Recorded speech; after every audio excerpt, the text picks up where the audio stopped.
Today's quick tip is fixing the invisible swing killer. What is the swing killer?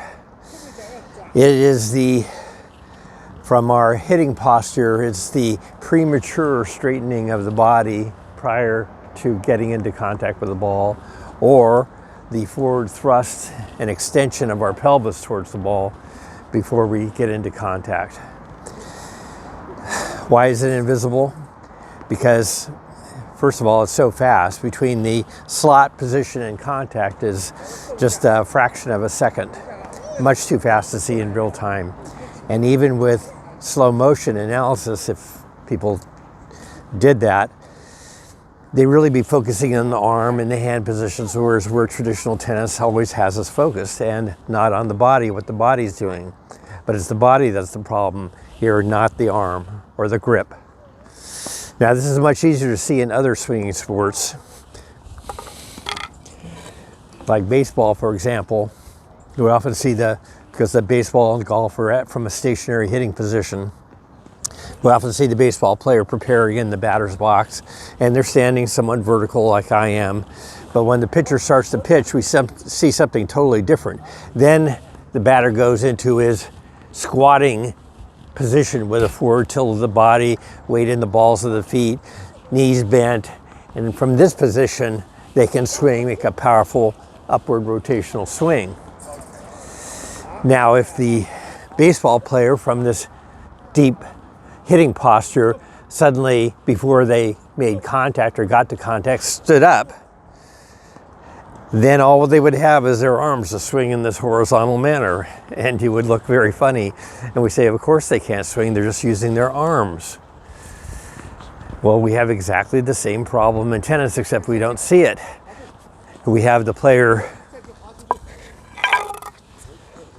in the hitting posture, and then before contact, they get nervous, they lose confidence, they straighten up, they push their pelvis forward, and now that causes three major problems.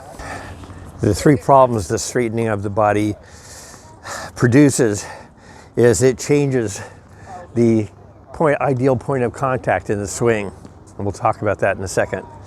It also changes what should be an inside-out swing path to an outside-in swing path, and we'll talk about that. And finally, the straightening of the body freezes the body's rotation. So the body can no longer drive the arm and the shoulder and the hand through contact and lead it and drive it that way. Now, when we stand up, now only the arm can swing. And this produces all kinds of inconsistencies that we've talked about throughout all of our lessons. Let's talk about the first problem first, which is the changing the ideal point of contact when we straighten up.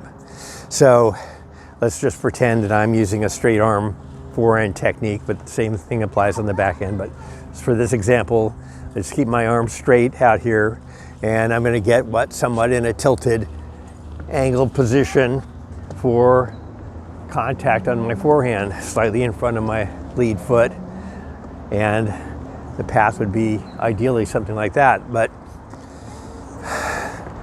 so from here, I'm extending my arm sort of normal length, not overstretching, just straightening it out. And I've rotated my chest and shoulders out here this way, and this is going to bring my hitting side through. And if I make contact, I'm hitting it right in the middle of the sweet spot, right in the middle of the strings, down in this tilted posture. But now look what happens when I move from my tilted posture to a straightened posture, and look what happens to the contact point. Now the contact point is moved 2 or 3 inches out onto my frame. And if I'm in ascending path, the ball is going to make contact down at the bottom of the frame. So 2 or 3 inches is a huge amount to change and try to adjust to in this split second that we have moving through contact. In terms of the forward extension of the pelvis, again, this is because the linear model that so many people teach of, as soon as you get to the slot or the top of your backswing, you want to try to go forward towards the target as quickly and aggressively as possible. And that typically means taking a step and shifting your pelvis forward, similar to this. So the same thing happens here is that if I'm here and I shift my pelvis forward, then I'm got closer to the ball. And now, again, I have to make some adjustment with the arm and hand to the last second to try to maintain that sweet spot connection and the appropriate path. And it never usually works out. The second problem is when we straighten up, we change what an ideal should be an inside-out swing path to an outside-in swing path. So if I'm, again, down in my hitting posture and I'm rotating through and I have a side bend, there's some space for my racket to swing back and some space for my arm to go through on this inside-out path. But if we straighten up and arms fall to our side, that pathway is no longer there. Now my arms tend to swing around my body in this outside-in way. And with that, the tip of the racket tends to swing outside in and get to contact before my hand. Normally our hands always arrive at contact ahead of the racket. But with an outside in swing path, the head arrives before the hand and closes down the face of the racket, typically dragging the ball down and to the left. The third problem of the body straightening and the pelvis extending is that from this tilted hitting posture that we should assume, we can swing up at this 45 sort of Ferris wheel angle for this topspin path that we need to have with our racket. And our body can lead this, our hips, our chest can all rotate up in this Ferris wheel kind of plane. But again, if we stand up, now we can only rotate around this lumbar spine, which has no rotation capability at all. So now we're just turning slowly around our body with our hand, going very slowly. And we typically swing at the same level as our shoulders. So if we're standing straight, our shoulders are level, right? Our swing is going to tend to be level and flat, which is going to produce a flat trajectory and no spin, and again, drag the ball down and to the left. This invisible swing killer, the straightening of the body from the hitting posture and the forward extension of the pelvis, occurs commonly at all levels of tennis, including the very highest levels. And I'll play you a video of the top American tennis player, male of all time, Pete Sampras, doing exactly that on the forehand and backhand side. So let me play you this little video to show you Pete doing this. Here we have Pete Sampras playing an exhibition match after his retirement, preparing to hit a high topspin backhand shot. Pete isn't all that motivated in this exhibition match, and he's definitely rusty. But he gets into a fairly good athletic hitting posture in preparation for the shot. But as you see, he straightens his body well before making contact, and his hitting arm flies off his chest and around in an outside-in swing path. His racket head arrives before his hand, and the tip swipes across the top of the ball, dragging it down and into the net on his right. I'll now play this clip again, this time stopping a moment for you to look at his hitting posture and then at his straightening out of that posture and the deadly effect it has on the moment of contact. Here you see his decent athletic hitting posture with a forward tilt and some de-leveling of the shoulder plane. But then you see Pete straighten well before contact. And then the moment of contact, rolling over the ball in a swiping motion, dragging the ball down to the right for a bad unforced error.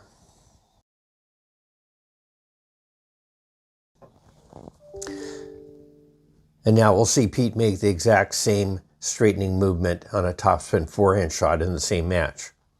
He straightens up his body while he's completing his backswing, and then he swings outside in a very linear, pushing manner, attempting a topspin forehand shot.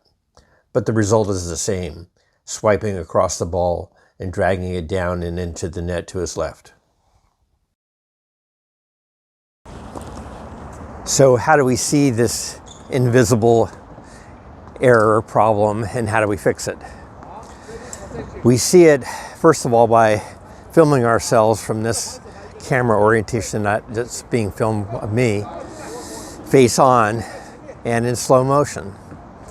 So you may in slow motion be able to see yourself straightening up too much, but sometimes it's just an inch or two straightening that's causing the problem. So it is hard to detect, but at least you know what you're looking for now.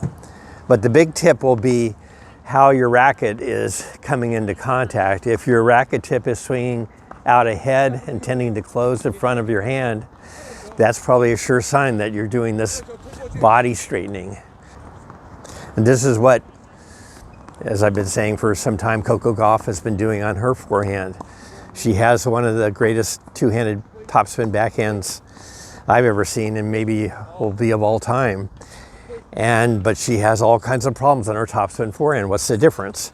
On her backhand, she stays down in her hitting posture all the way through, rotates all the way through with all of her great athletic power. On the forehand side, she straightens up and extends her pelvis forward, and then takes over all kinds of arm issues that we've talked about. Chrissy Everett had the best analysis, but the commentators on TV tend to have played in the 60s, 70s, and 80s, where people tended to stand more erect, and they used an Eastern forehand grip or a continental grip. And so, trying to blame Coco's problems on her, quote, extreme Western grip is ridiculous. No one ever said that Rafael Nadal had a problem with his Western grip when he won 22 Grand Slams, or he had problems with low balls and all the other things that people say are a problem with a Western grip. It's not true. It's really more the orientation, the bending, and the rotational capability of the body using whatever grip you have. You can detect this invisible swing killer by filming from behind the player to the target, like the camera's oriented now. And here you can be looking for not just the appropriate amount of bending and tilting, but side bending, so that you have space on the side of your body to take the racket back and you're coming from this inside out orientation. Or are you standing up straight and now the racket's swinging out and around the ball? So in slow motion, this becomes a lot more evident. But the final indicator really is how you're hitting the ball. If 80% of your errors are being dragged down low and into the left side of the net for a right-hander, then you probably have this problem. And now we get to the fix. And the fix is, getting prepared in this athletic posture that we've been talking about with 10 to 20% forward tilt. Weight shifted from your ankles into the balls of your feet, so you're bouncing between them. You're in an athletic stance. Your back is level, straight up in this plane. Now this varies, all the time, depending on which kind of ball we're getting, low, high, or in medium. So you want to practice hitting low, medium, and high balls and seeing how your posture changes and the effect on the ball. So there's not one particular angle that you'll have to maintain, but the key to all of this is if you're keeping your butt back in the setup and in the process of making contact, butt back will keep the posture in this general athletic mode that we want. Now there is a case, and we made it last week when we had the Wawrinka backhand video article, that from the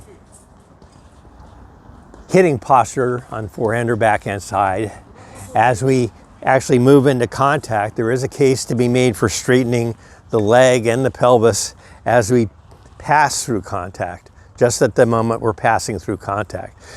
But the key is we don't want to straighten up back here prematurely.